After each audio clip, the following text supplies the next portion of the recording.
Welcome to Ask the Accountant, the podcast that is made for you.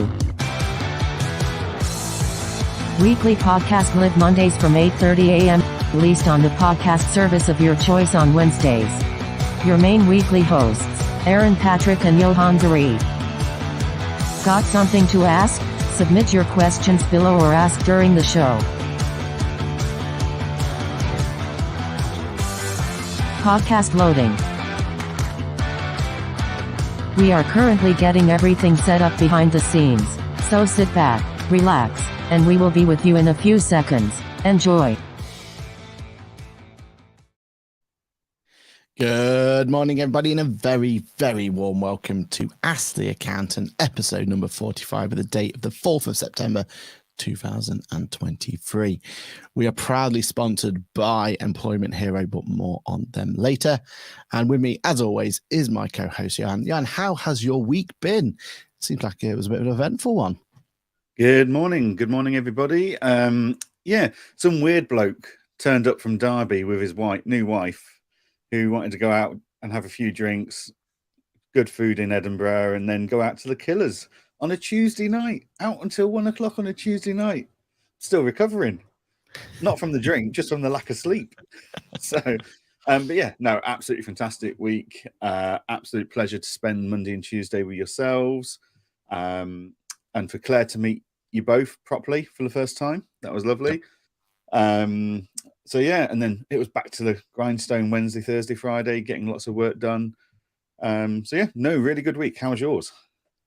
Yeah, well, I actually took a week off, honeymoon and all that, so that was good. And like you said, got to see the Killers. So what's your overall review then of going to see the Killers live? Would you put it up there as a must-see? You won't bother again, or a meh? No, definitely going again. Really enjoyed it. I've not been to huge amounts of music things in my lifetime. I think the biggest thing I've probably ever been to was like a Thursday at Radio 2's big weekend in Perthshire a few years ago, and that was a bit, yeah. So, no, the Killers were absolutely phenomenal. We went to see Maximo Park about a year ago in Germany, and the Killers just made Maximo Park look like a poor man's Killers. It was a fantastic show, fantastic venue. Really enjoyed the atmosphere. Really, really good. And Claire's not stopped playing the Killers all week. So you've got a converted fan. Oh, that's good to hear. That is good to hear. And new tech as well, your end as well. And we got a nice new camera. I'm loving it. So it moves with me. Look, weather report. It's sunny. That's why I didn't have to travel up to Edinburgh today. You know, I trust now with the new tech that we're going to get the right weather report. So, that's good to hear. Good to hear. Edinburgh, my side, though, was absolutely phenomenal. Absolutely loved it. Food was amazing, as you said. A few good drinks down us. And, you know, the little zoo at the end as well, which thoroughly enjoyed. So, yeah. Highly recommend. Yeah, it's great. Yeah. It's changed a lot since last time I went there as well, which is good. Let's just quickly say hello to everybody. So, Paul, good morning, Paul. Good morning to see you. Good morning to Kirsty. Good morning to Merlin as well. Hello. Hope you're having a good week so far. Good morning to you too, sir. Cheryl, good morning to you. Good morning to Susan. Good morning to Ashley. 2007 when they headed Glastonbury, they killed it. Oh yes, and if anything, their sets got even better since 2007. Ash, so do get yourself down to see them again. And what is that funky new camera? Go on, and explain to everyone what the camera's called. This is the Insta360. It's been out for about a year now, and I've been reluctant to get one because it's not a cheap bit of kit for a webcam. But having been stood up now as much as I am, I thought getting a camera that can track me might help. And it's working really well. And I think the quality of the image is just superior to anything I've had before. So yeah, because you've got one, haven't you, Aaron? But it doesn't have to track you very far when you sat down. No, yeah, exactly. It very rarely does mine move. But I don't think it's been a year. I don't think it, because I got it on day one. And I don't think it's been a year. I feel like it's only a 6-month cycle for it. Most YouTube videos out there for it about a year old now. Oh, really? Wow. Yeah. Time is flying, isn't it? That's ridiculous. But no, I absolutely, I've always raved about this camera. We went down the route of trying to use like Elgato cam links and connect it to your cameras and having this really like crisp image, which is great. Like they look amazing, but then you've always got these technical issues and it overheats during the sessions and all that sort of stuff. So no, highly recommend it. A camera like this is brilliant. And if you've got like a whiteboard behind you or anything like that, it's got this really funky thing where it can actually go and look at the whiteboard and all sorts. Really, really good. LinkedIn user says, good morning to you too. Jodely is here as well. Good morning, Jodely. Sarah's here as well. Good morning to you. Jubilee's here as well. Good morning to you. Paul's good morning to you. Ashley, they never come to Devon. No, that is very true. You'll may have to travel a little bit more.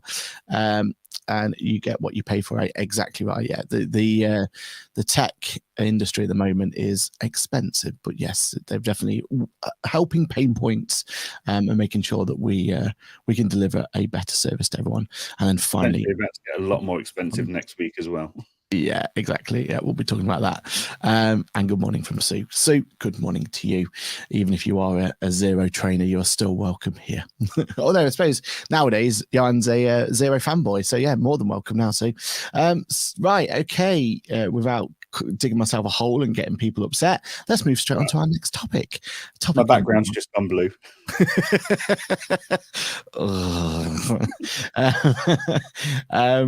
Let's go for some pricing updates then. So we've had 2 pricing updates, one major, one not many people would know about, but we'll talk about that in a moment. The biggest one that we've had, though, is Go Cardless pricing updates. So we got an email, I think, well, from memory, I was walking around the zoo, so I think it was Wednesday that I was looking through this pricing update, trying to figure out what was going on. So Wednesday morning, we got an email saying that there is a brand new pricing coming forward for Go Cardless. Now, straight away, me and Jan got on the text to one another saying, oh, no, what's going on? What's the headline act here? What's cracking off? What everything is? And we'll be completely honest with you, we didn't notice any significant changes. And I feel like that's the whole point of this solution, because Go Cardless is so good. So for anyone who doesn't know what Go Cardless does, basically it creates you a direct debit solution that is super easy to use. None of these extra having to sign your life away and having to go through the banks to get all these personal guarantees and everything in place. Literally, you can sign up. It integrates with pretty much everything these days, especially your accounting solutions like QuickBooks and Xero, which is where we get the most benefit out of it. And the solution is so reliable, so powerful, so just useful that I can't tell you what I'm paying at the moment. I don't know my current fee structure, which is a terrible thing to say. You asked me about pretty much everything else that we have and use. I could tell you on a dime. But Go Cardless is just one of those that I just kind of accept, as bad as that is. And when they came out with this new pricing structure, I didn't know if it was worse or better. Jan, what's your opinion on this so far? So yeah, as you say, I think we're blind to it, aren't we, for this?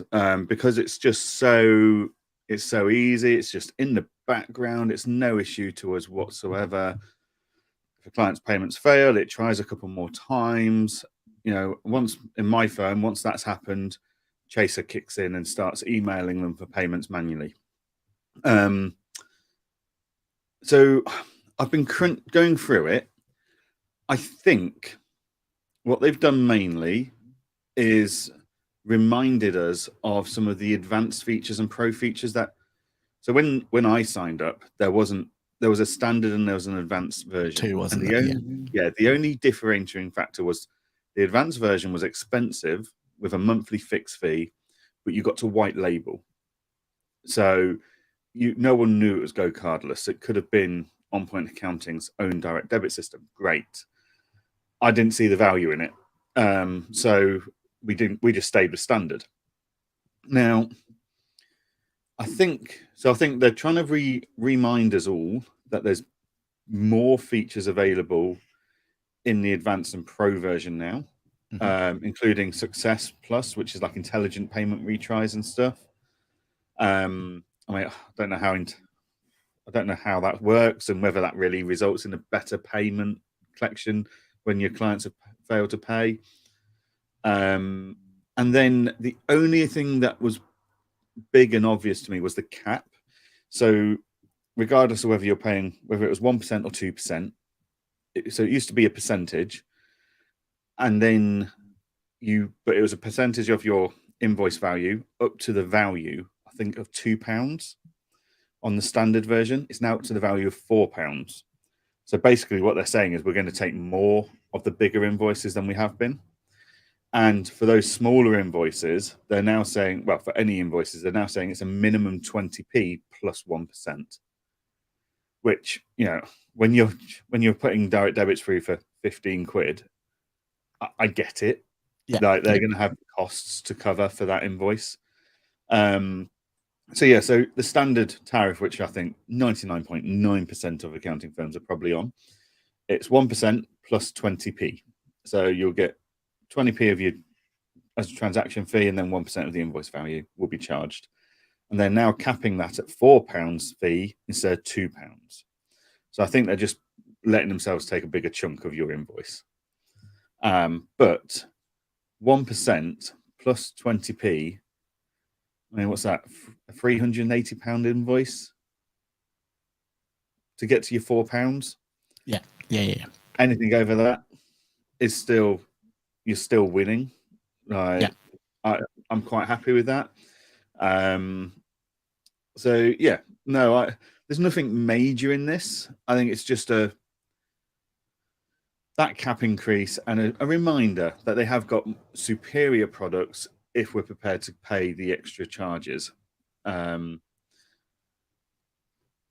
I think instead of it, you can now get the white labeling on every package as a fixed monthly fee of 50 quid, which I think is cheaper than it was to upgrade to the advanced version. It was 199 before, wasn't it?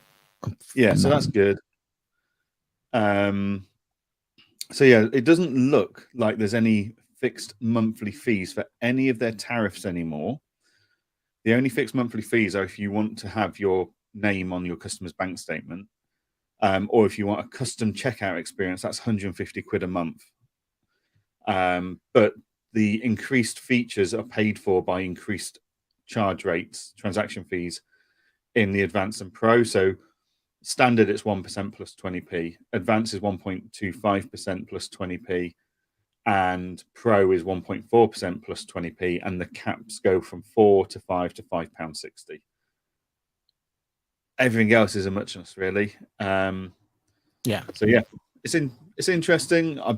I don't think I'm going to see a huge hit my end. I'll have to wait until my first monthly bill comes through to tell me exactly, and I'll dig out the emailed bill I get once a month and go, "Oh." So that's the difference, basically. I'm not predicting a headache with this one at all. I think it will be quite minor for the majority. Yeah, I mean, it was already quite competitive anyway, wasn't it? It was never miles off in terms of if you went and got a direct debit solution directly from the bank. It was just more convenience, wasn't it? Which is definitely what they're kind of living off at the moment. Yeah, the real value is that integration to Xero and QuickBooks. When I think about my fee structure at the moment, or fee process at the moment, 99% of my invoices automatically generated from QuickBooks, automatically told, go cardless, and then automatically going collected. Now, 80% of them paid first time, no problem whatsoever, and then there's a bit of debt collection on top of that to have to figure out. But when I think about when I first started, how it used to be that we used to have a dedicated quote unquote invoice day where we'd all grab a selection of the clients and send them out manually, thanks to Go Cardless, thanks to this sweet integration, it's, whatever their fee structure goes up by, I'm saving in admin fees twofold, aren't I? So I kind of like it. It's bad, isn't it? It's one of those Go Cardless are just so intricate now to how we work. We looked at alternatives at one point. I know, like, we love Cresco and they're a great solution, and but they're not a direct debit solution. They're a standing order solution. It's the same with Stripe, really, and all the others. There are competitors out there, but nothing really does it as well as Go Cardless. So they kind of they've kind of got their own little market at the moment, haven't they? And it's really difficult for us to think about going out anywhere else, no matter what their fee structure is, unfortunately. Yeah, definitely. Yeah, no, we keep looking around. It's one of those things I probably review 2 or 3 times a year. But it's one of the few things that I review and are still here after 6 years. Like, there's some softwares that are still with me after 6 years, and I never review them because I'm just so happy with them. Go cardless, yeah, of course you keep an eye on the market, but I've not changed because no one really brings that simplicity for us. So yeah, no, it's completely. And I think actually, thinking about it, that 50 quid to get your name on the customers is actually probably a worthwhile investment, right? When you think about how much, clients can see that price going out, they probably want to know where it's coming from, don't they? So yeah, it does probably make sense. And I know it's a bit of a headache sometimes going through clients, bookkeeping and just seeing go cardless after go cardless after go cardless. Yeah. Back in the day when I started with it, it wasn't an issue because we just knew it was us. It was just us. Yeah. Now everyone's using go cardless for every business.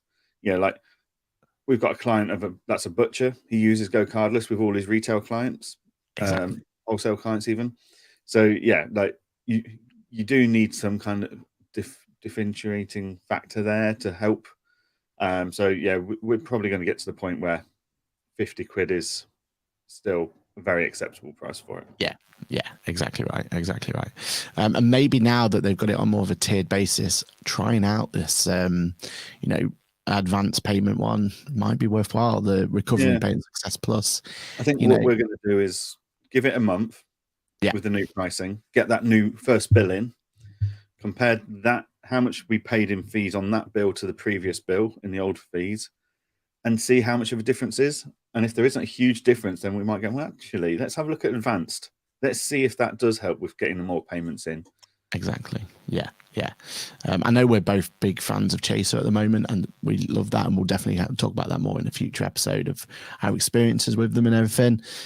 But this could, if that helps kind of alleviate the need for that, maybe that could kind of definitely become something that's worthwhile, right? So yeah. Definitely one to consider have a look at and see what's going to work going forward. But yeah, just so everyone knows, it's a new pricing structure out there for go cardless. Paul says the white label used to be a flat £50, so it's always been £50 for a while. Then that we completely missed that one. I'm still going back to the same as the $199 a month extra, but is providing the advanced option, which makes it more cost effective than smaller firms. Yeah, you can get it in all options now. Yeah, I think that's the key difference, isn't it? Wasn't it 1.2 in the day? Oh, okay. I seem to recall it going up to 2% at one point. Yeah. Because I'm sure it was 1% when we first signed up. Then it went up to 2, and now it's gone back down to 1 plus 20p. Yeah, that, and the cap, it's just the caps increase though, isn't it? Like you've already said. I think that's where the difference is, where it definitely was like a £2 cap or something like that, or £2.50 or something. Because I remember back in the day, you could calculate how many clients you need to make it worthwhile to jump to the 199, and then it was a no-brainer, right? I mean, I went straight past that number and didn't upgrade because I'm a numpty, but I think if you're on the 199, I think that might be where now it starts to hurt a little bit, because I feel like that was a cap, wasn't it? The 199, and I feel like you kind of lost that one. Doesn't exist anymore. Exactly. That's what I mean. If you were still on that, and then and then now it's gone, I feel like that's where maybe this price increase or the price change, as I say, is going to affect you the most. Ignore the white label and it's still chargeable at the bottom. Yep, exactly. And Kirsty says, I end up searching the email for reference number to check what GC is for. Exactly right. Yeah. We're all in that boat. Old price on my account. Awesome. Cool. All right. Yeah. Just let us know if that is significantly changed there, Paul. Standard, no fee, 1%. There we are. That's what it was. Yeah. That makes sense. Cool. So it's a 20p increase. Yeah. Which, I always thought there was a fee on it anyway, but yeah, that's fine. That works. Okay, so let's go through what else we've got going then. So other pricing is Amica. Now Amica might be one of those ones that you may be going, What's that?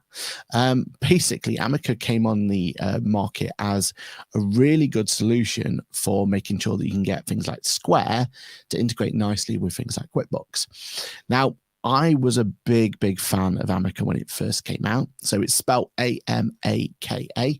And the reason that I was a big fan of it is because historically, trying to get Square into QuickBooks has been a bit of a pain, unless you're looking to pay quite substantial amounts for some of the third parties out there.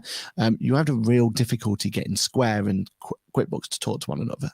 Square and Xero always work quite nicely, and I think there's some free options if from my memory serves. And it's the same kind of the opposite for Zettel and QuickBooks, because of their partnership. There was a free integration that worked beautifully, but Xero and Zettel, there was that same problem. So we were coming to a point where depends what your POS system for a client can sometimes determine which is the best actual accounting software, bookkeeping software, FMS as we're supposed to call it now, was going to be right for them. And Amica came along and they were one of those solutions where they went, actually, we're going to offer you a solution of being able to connect Square to QuickBooks, for example, and their pricing was really competitive. It was free, up to like 50 transactions or something a month or whatever. So if you put it to daily payouts, that was actually a really competitive way of doing it. But they've had a price increase as well lately.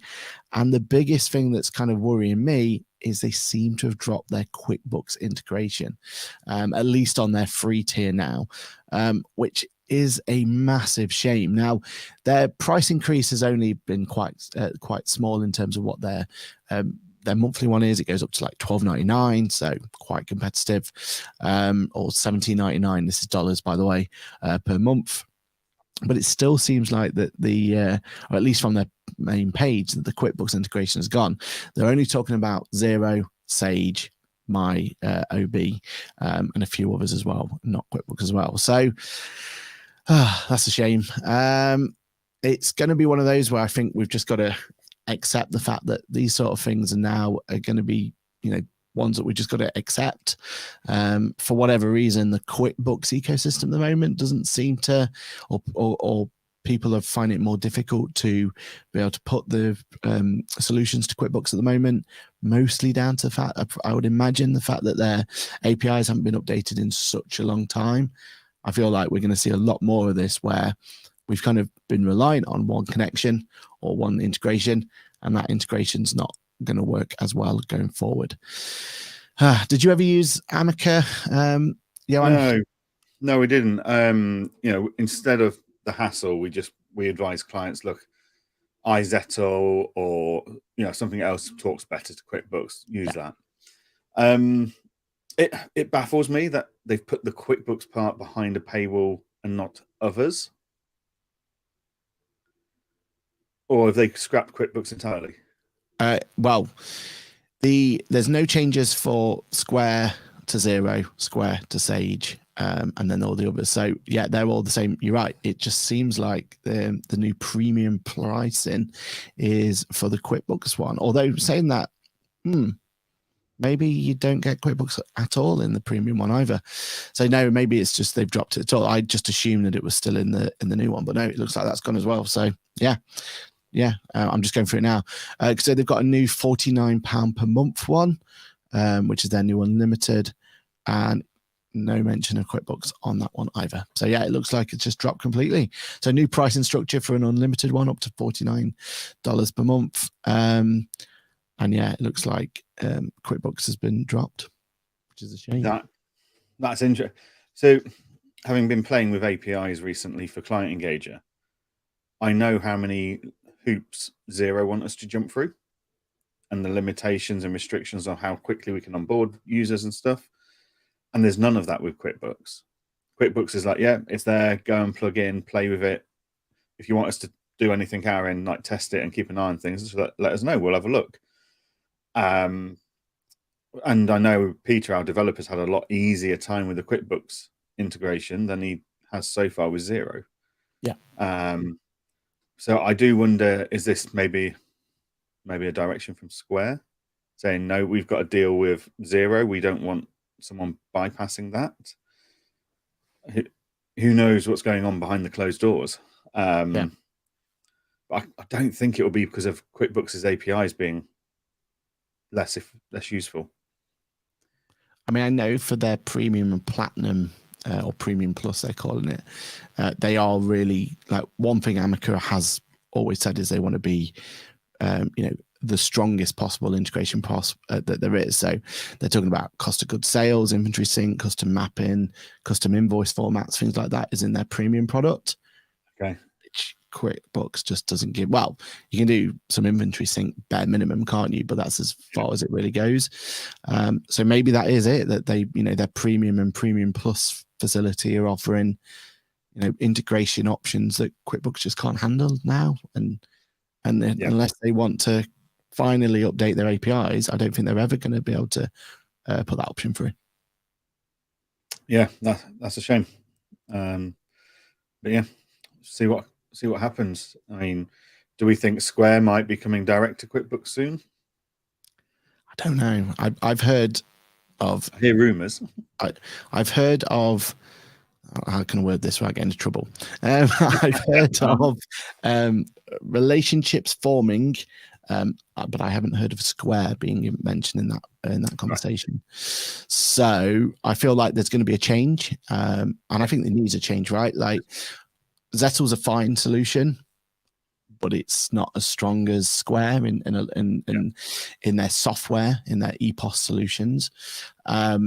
So our speculation is that next year could be quite an important year for QuickBooks and payment providers, because we believe through our own like myth-busting techniques that we believe that they signed a 5-year deal with PayPal, which gave PayPal exclusivity to the Pay Now button.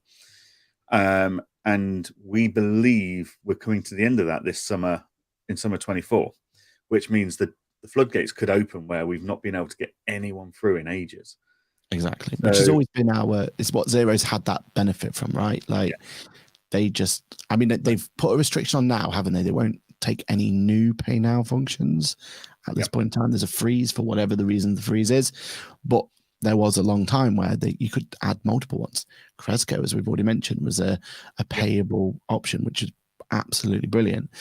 So yeah, let's hope that is the case, because the more payment options we can have on an invoice, the better for everyone. So yeah, and I really want to see some better EPOS solution connections going through. I feel like, maybe Square's on that list that we don't know about, and that's why Amico dropped it off, because they know what's coming.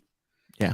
Why offer confirm this is all speculation, and yeah, very much so. Like, me and Aaron's just spitballing ideas here. This isn't anything that's been discussed or informed to us by anyone. It is just us understanding the software markets and kind of deals that have been in place in the past, and making a semi-educated guess. Exactly right. Yeah, because I mean, we could talk all day about the state of EPOS at the moment, but it is still the case where Zettl's the frustrating one. Zettl's the one that's just seems to just minimal viable product idea again. Let's get it out. Let's do it and job done.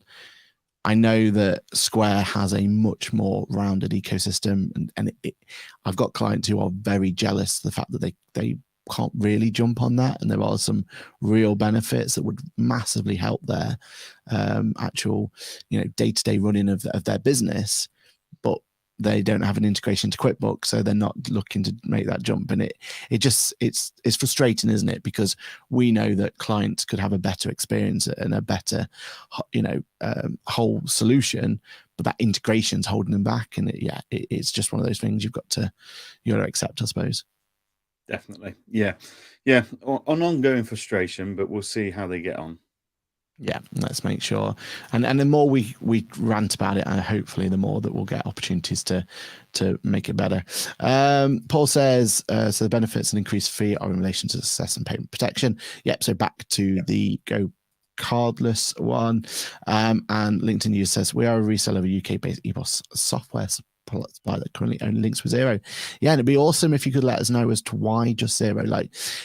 Because again, we know from an API point of view that actually it's more difficult to get your app on the Xero store. Mm-hmm. So what is the reason? It is now, but it wasn't. Yeah. Yeah, exactly. It's so much more difficult, isn't it?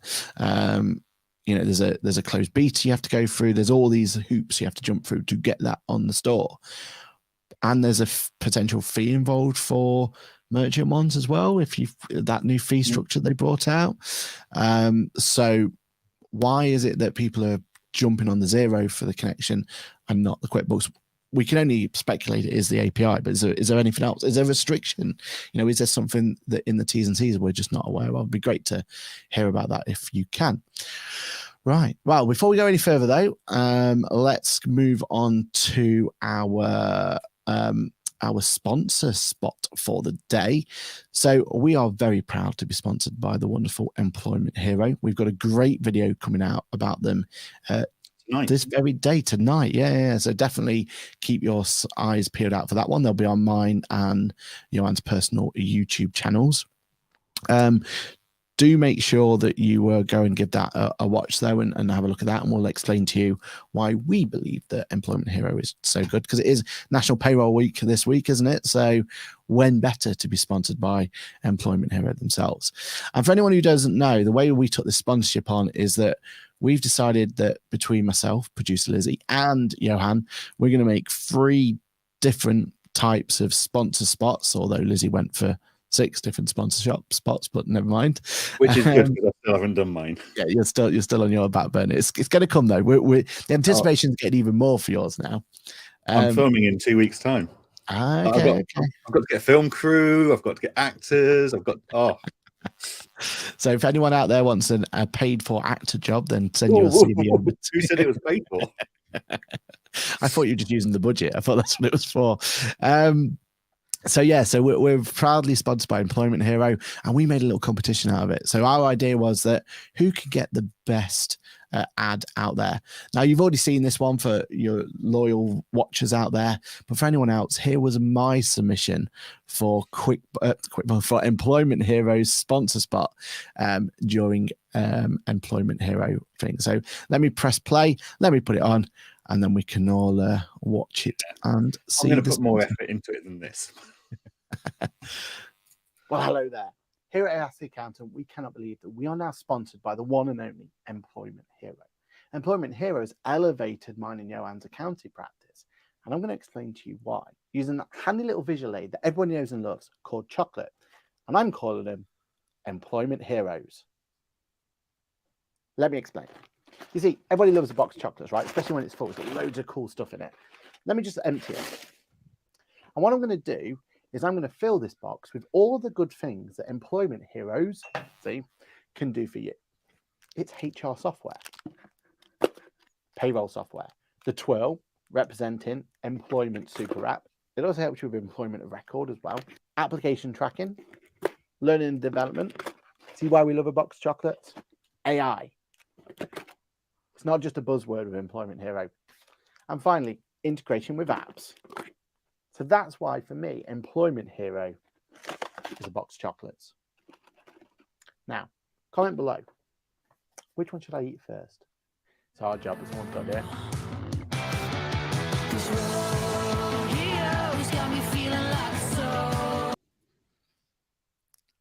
Does it get better over time? What do you think? Is it No? Is it aged like a fine wine? No, I just can't believe the roundabout way you went just so you could buy yourself a box of chocolates to eat and put it on the expenses.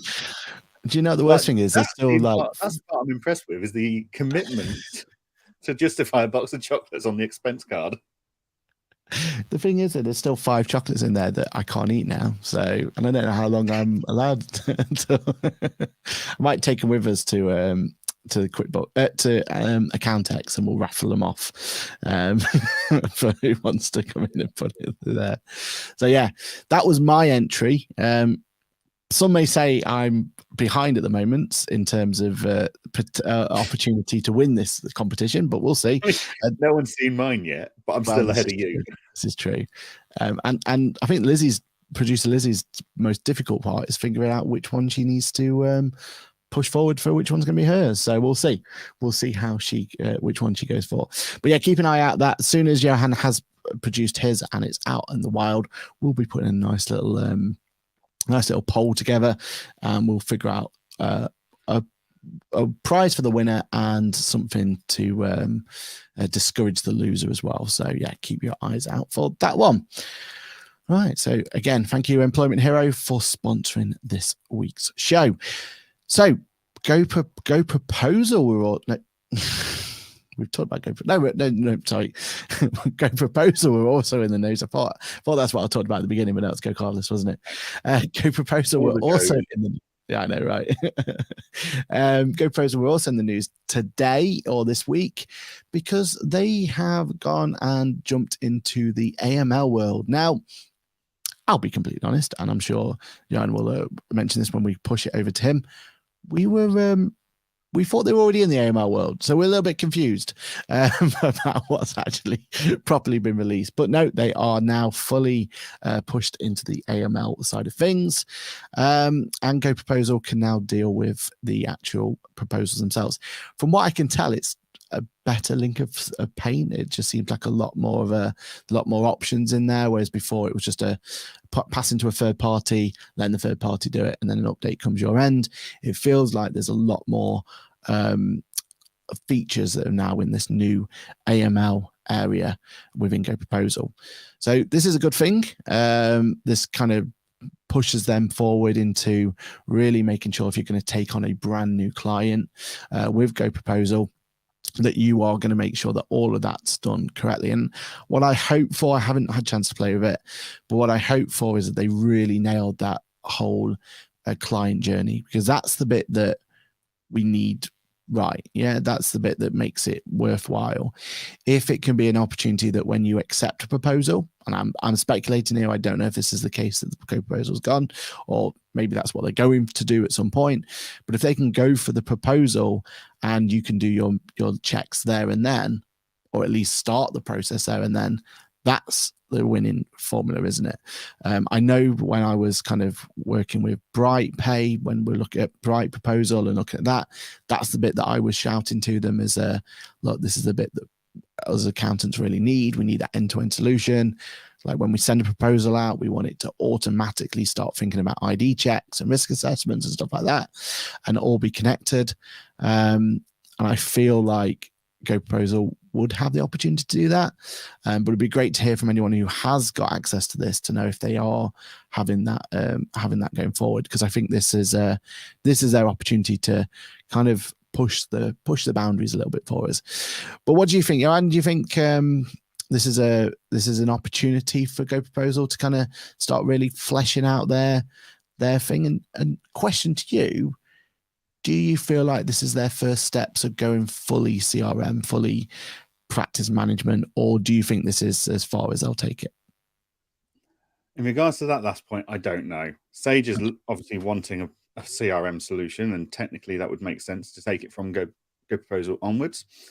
What Go Proposal are offering, so the only bit that's really advanced is biometric checks, where it will do, like, when sometimes when you apply for things or go for a mortgage or something, you take a picture of your passport and then you have to do like a selfie thing. Yeah. They're offering that at the moment. Now, I know Zama are working on that. They've been very public about that on their social media. Yeah. I don't know what they're going to be charging for it. But having a look at the pricing of Go Proposal's AML checks, it's expensive. So a basic check is £2 per check, which is probably a little cheaper than Zama. I need to remind myself of the pricing of Zama's credits, because X amount of credits go towards an ID check. And it's another one of those costs where we kind of just accept because we know it's best in class. Yep. So, yeah. So basic check, £2 per check. Document check is £5.80 a check. Now, I think Zama's cheaper than that. If you then want a biometric check, it's £10.85. Now, so if I add that all up, what's that? 11. We'll round it up for my simplicity of maths. But 11, 16, 17. £19 if you want to go for the full suite of checks. £19 per new client, per individual, I should point out, to onboard them through the Go Proposal AML tool. So the biometric isn't just all of it. It's not like the highest one. It's on top of your standard check. Oh, hang on, including facial I don't know. I'm asking. Oh no, so £10.85 is it covers everything, right? Okay. So £10.85. I mean, it's still, if you're a small business and you've just paid 11 quid to onboard someone before putting any time into it, I don't know. I'm not convinced that's the most competitive offering. I'd need to check Zama's pricing again, and I don't know what they're going to charge for biometric testing. But yeah, I mean, and then yeah, it's interesting. It's an advancement, and I can see a plenty of Go Proposal users going, "Yep, please sign me up." Can you do risk assessments in Zama in Go Proposal these days? Yes. AML? Yeah, you definitely can do it. Yeah, they've definitely had risk. I think that's part of this new bit. No, I think that's just because I feel like it's just a checklist that provided, isn't it? So, and I know there's like automatic chasing and things like that, and updates and annual reviews and all that sort of stuff. So I know that's where Zama's launched all of that in the last few weeks as well. So Zama last week launched their beta version of Premium, which is £15 a month, and it does all your annual checks, like reminders and stuff as well. So, yeah, I think it's going to be interesting. So you're, hang on, I'm just having a look at.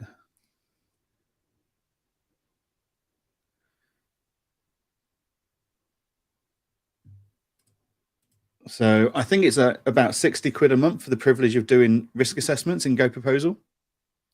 Okay. On top of your normal Go Proposal fee. Yep. Okay. And until you go over 10 risk assessments a month, at which point it adds another 20 quid on. Wow. Whereas the risk assessment feature and the maintaining of your client data is totally free in Zama. Yeah. So if you're paying 60 quid a month to do up to 10 risk assessments a month, now that's including renewals. So if I've got a risk assessment I need to renew and I've got my 10 new clients that month, that pushes me over to the next tariff. Wow. So yeah, it's expensive for what it is. So it needs to be bloody good. Yeah, and hopefully then, again, if anyone's out there who's using it, hopefully it is this, wonderful end-to-end solution that clients are almost, they're not being, because that's, if I look at my onboarding procedure now, as I currently am, as of today, and it's all changing very soon, but currently the AML process is a whole separate process I've got to put my client through. I've got to take them out of, the cleanness that has been up until that point, and then they've got to start, clicking here and sending documents here, and it's a very disjointed one. And I know going forward, I'm going to be on a much cleaner solution, so it's going to be better for them, but it's still not end to end. And I know that's that's an ongoing conversation, that's an ongoing opportunity to develop that. But I feel like the first person who properly nails it is going to be the one where people are going to start looking at and starting taking notice of, because it is still that bit where it is such a blocker for getting a client on board. 64.8s and all those other blockers, and talking to getting professional clearance from accountants. We can accept that, and we can, we've got ways in which we can deal with that. And sometimes you can be a bit loose with that one, right? And just, if it takes 6 months to get that information, fair enough. But with this one, we don't have that luxury of being able to just hold off or be a bit loose. We know how important it is. So I feel like if we can just nail that element of it and get that bit sorted, I think someone's going to be onto an absolute winner. We've got people in the chat saying Their full biometric check via the third-party app. Yep. A colleague told me that she had a client resist downloading the app to do biometrics. Yeah, I suppose that's going to be the issue going forward, isn't it? Yeah. You have to download an app to do it. It seems that one. Yeah. Yeah. Whereas so I'm only thinking back to when I've done my remortgaging. Yes. I had to do a biometric test check, but it was just a link to a web page, basically a private web page, as it were. It wasn't an app. And I believe that's the route Zama are taking. And it's an interesting space because there's a lot of companies from New Zealand and Australia looking to get into the UK's AML space to try and add more options. I'm still stuck on this. So I'm paying 60 quid a month for the privilege of doing risk assessments for 10 clients a month. Let's ignore the renewals. Let's just go with new clients, okay? I've got 10 new clients that month. That's 60 quid, regardless of whether I get 10 or 1. And then if I've got 10, that's another £110 in AML checks. If I want the full biometric check the lot. £170, it seems steep to me for AML checks that have, let's be honest, the majority of the industry do the bare minimum, the minimum standard, which is, yeah, that looks like you and your passport. I don't know if it's a true passport or anything. I'm not qualified to tell you that. It's just, that looks like you. I've seen your passport. I'll take a photocopy. Yeah. When you've got a free option and then you've got software that is going to cost 170 quid a month to take on 10 new clients, it's a stumbling block that the majority of the industry, it won't be a mass adoption thing. Like Zama are struggling enough to get you to pay £3.50 for your ID checks, and then your paperwork checks add an extra if you want it. I mean, we do the works, and we're looking forward to biometrics because we're going to bring that in because we want to be best in class for AML. Yeah, it's expensive for what it is, so it needs to be bloody good. Yeah, it needs to be super clean, doesn't it, for that to... So slick. Yeah. And if you've got to download an app to do it, that's it. I think you've destroyed that slickness straight away.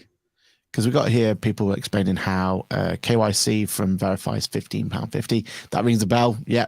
But again, I think that's that tiered approach, though, isn't it? Where you can pay £2 or whatever the number is for a less or just an identity check, basically.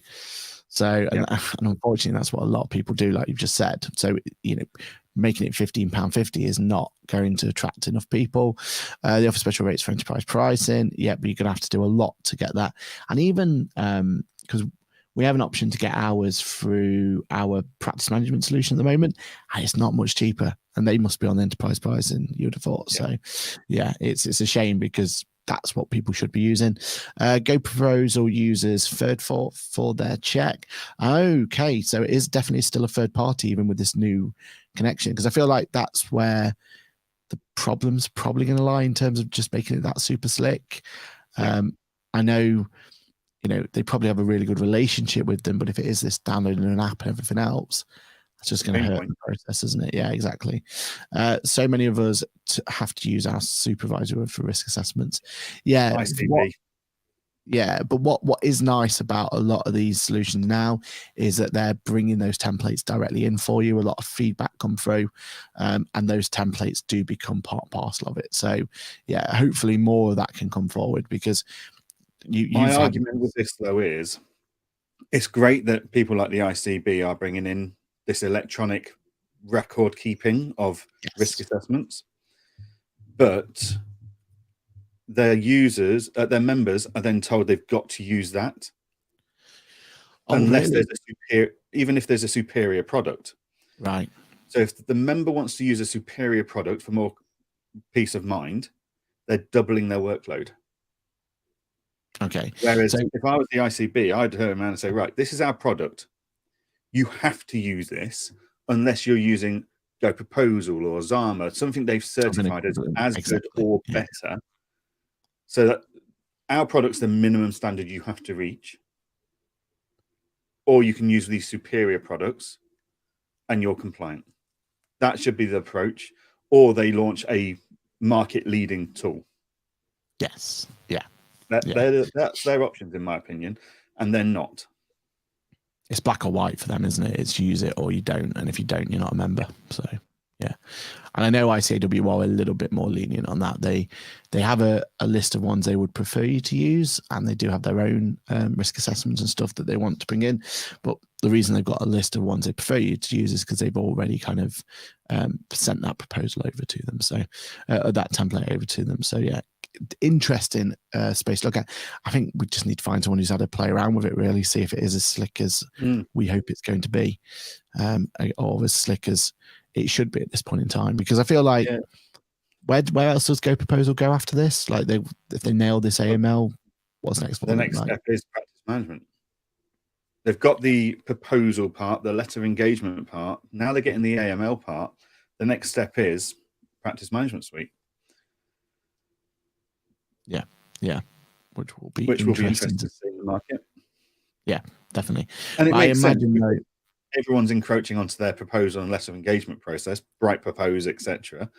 Like everyone's cutting into their part of that pie. They used to kind of have them, and Ignition kind of had that sewn up as a market, and now every practice management tool is going, oh, we'll do a bit of that. So it makes sense for Go Proposals to go, right, well, we're going to do a bit of that. Yeah. And you would have thought, though, I suppose the only thing about theirs would be it'd be a very much Sage-centric practice management tool.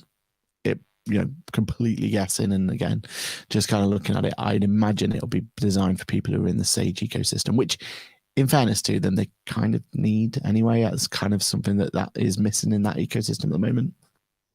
Yep. No, I completely agree. Yeah, and QuickBooks have got their practice management solution. Coming through as well. So it'll be nice for them to kind of be competitive there as well. Right. Okay. Just quickly catching up on the messages. So verified discount if processing 300 clients or more per year. So yeah, that's that is enterprise. That proper is enterprise, isn't it? I create my own risk assessment myself before my inspection. I'm reluctant to use my supervisor's template as they don't yet feel fit for purpose to comply with inspection. That is definitely something you need to bring up with your. That is the irony. Yeah, you've got to be pushing back on that one. It's so they can access what we have submitted to check on us. I'm IAB, and their software is not best in class. Exactly right. Like, yeah, they should definitely offer you a software for people who don't want to invest and find best in class. But if you can find best in class, then yeah, you should be able to use it, just as Johann said. Question is, do we really need bank mortgage level verification to fulfill our AML requirements? Well, we don't 100% need now, but it's definitely going to be clamped on sooner rather than later. And there's a big discussion at the moment, isn't there, about AML and what our roles are going to be going forward. So it's going to come. It's going to be there, and you want to be making sure that you can be compliant as best as possible. And Matthew says, will Go Proposal be purchasing client engager? Please no. Matthew, no comment. Go and get some soap and wash your mouth out.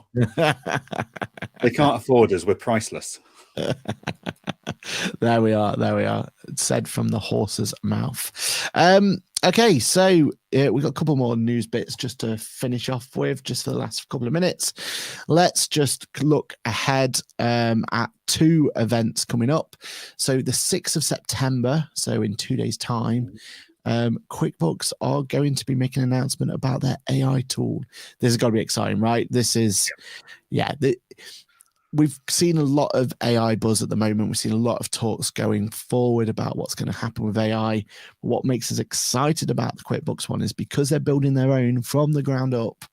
Well, they're going to make it very, very particular to their products and their solutions, which means that if you're already a QuickBooks user, we should, fingers crossed, or Intuit user, should I say, we should be seeing a big benefit for using it. So if you think about their suite at the moment, they've got QuickBooks, they've got TurboTax in the US, they've got MailChimp, and all those sort of solutions there. If they can all talk to one another and be a pool of data that AI can access to, that could be quite powerful, couldn't it? So yeah, exciting times. I think this is definitely going to be something to keep an eye out on the 6th of September, a couple of days' time, isn't it? Definitely. Yeah, I'm looking forward to that, watching that announcement. And hearing what they have to say and what their planning is and what their timelines are. I think that's going to be a big one, is the timelines. Can they do this quick enough, basically? Yeah, it's going to be interesting to see. We will be live with QuickBooks Labs on that Wednesday, so hopefully we can cover it there. I mean, there's already a lot to talk about that day as well. So yeah, if you aren't already kind of subscribed to the QuickBooks Labs podcast, which is another podcast me and Johann do, all about the world of QuickBooks, and yeah, let's make sure you subscribe to that one to be the first to know about potentially the AI functionality. So it couldn't be better timing really for us. And then finally, a bit of a tech roundup. Another event happening is the Apple event. The date has finally been brought out. We are expecting not this week, but the week after. It's Tuesday, isn't it? Tuesday night. Tuesday night on the 12th. Yeah. We are very excited that the date is finally around. And that basically means that we should be quite excited. I mean, they're talking it's an iPhone event, so if you're looking for a new iPhone, you'll definitely be interested. I think I'm definitely interested in this update that there's going to be coming along from the rumors they've said. It's potentially going to have a USB-C, which could be nice for everybody. Move away from the Lightning, but I think it's the other bits that should be announced that's got us more excited, hasn't it? Yeah, I mean, there's potential there. I am more excited about the Tuesday 12th being my wedding anniversary than I am the Apple event. And for all podcast listeners, that's exactly what he mentioned, and there was no shake of the head whatsoever at that point in time. Don't you worry about it, Claire. So with this announcement coming through, the other good thing is that all of the betas should be out by then as well. You would have expect everything to go public. I mean, you've been playing around with most of the betas anyway, so you're probably kind of already sat there going, I've already ruined Christmas Day for myself. I've opened all my presents. Exactly. But there are some nice features that are coming through from there. But yeah, is there anything you're really looking forward to on this announcement, that potential from the rumors? I mean, I'd really like a new iPad mini. That would be my ideal product. Let's face it, I'm going to be getting the new iPhone 15 Max Pro Ultra thing, whatever they're going to call it. But between that and the iPad mini, I'd like, it's going to be an expensive October, September time when they all come out. It certainly is. Yeah, I do. I'll do it. I keep telling myself that, I don't want to get the new, because there's also talk about a new iPad Pro as well. I don't know. The Pros haven't had huge upgrades. Not that it stopped me from buying them, but they've not had huge upgrades for the last couple of years. So it's either going to have to be an amazing upgrade, or I'm probably going to sit there going, this one's in perfectly good nick. I don't need a new one. Well, they are saying it is a full redesign for the Pro. So that could be attempted for people. Right. But yeah. But I'm with you. If they do bring out the iPad mini, that is the first on my agenda. Even if it means I don't upgrade the phone this year, I feel like, an iPad mini update is long overdue, and I would love to see that. Throw on some Face ID, throw on MagSafe, throw on a keyboard, and I will be very, very happy. So we'll see.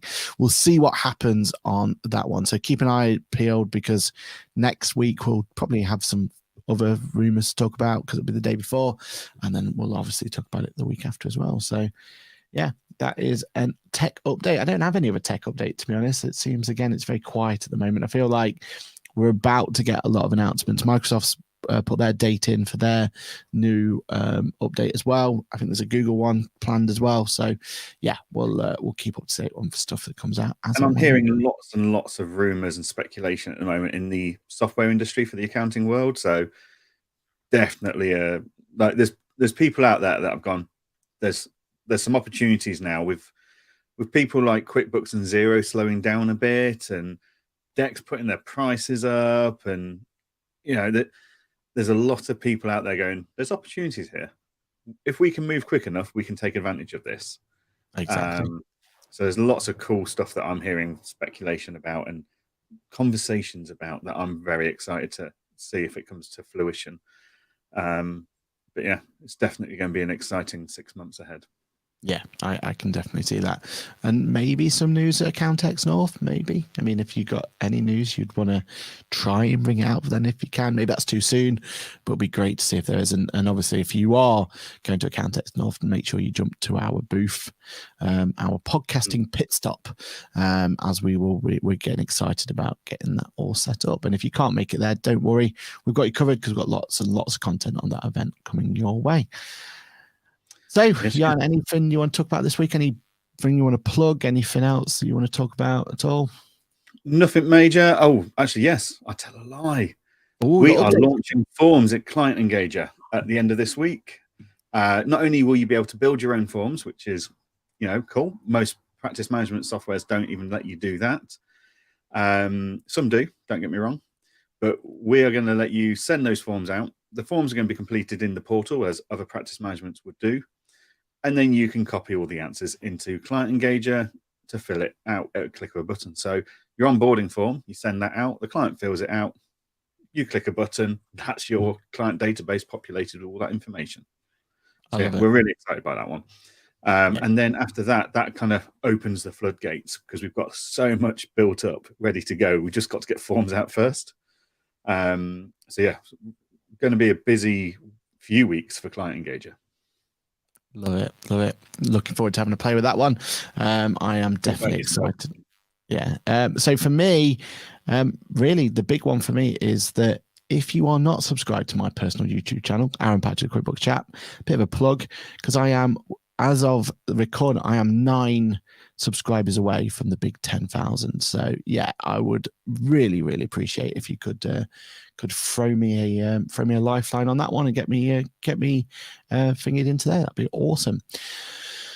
So I think that's it for this week. I think we've got a big bit of news to kind of cover. We kind of chewed the fat on the fact that there's some pricing updates coming our way and how to prepare for them, and how Go Proposal AML is looking like it's potential to be a game changer, but maybe not quite as it stands at the moment. So thank you everyone for today's session. Thank you everyone for talking. As always, you guys are the ones that keep this keeps the lights on. So keep asking those questions, keep putting those forward, and we will see you in a week's time for another exciting episode of Ask the Accountant. So it's a goodbye from me. And a goodbye from me.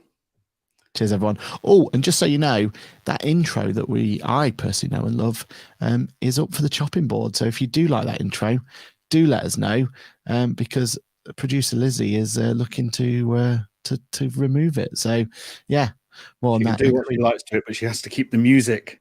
Exactly. On a Monday morning. That's the lifeblood for this. Exactly. I've put my pence in. We'll see if it gets. I'll have a word. Yeah, please do. All right, everyone. See you next week. Thank you.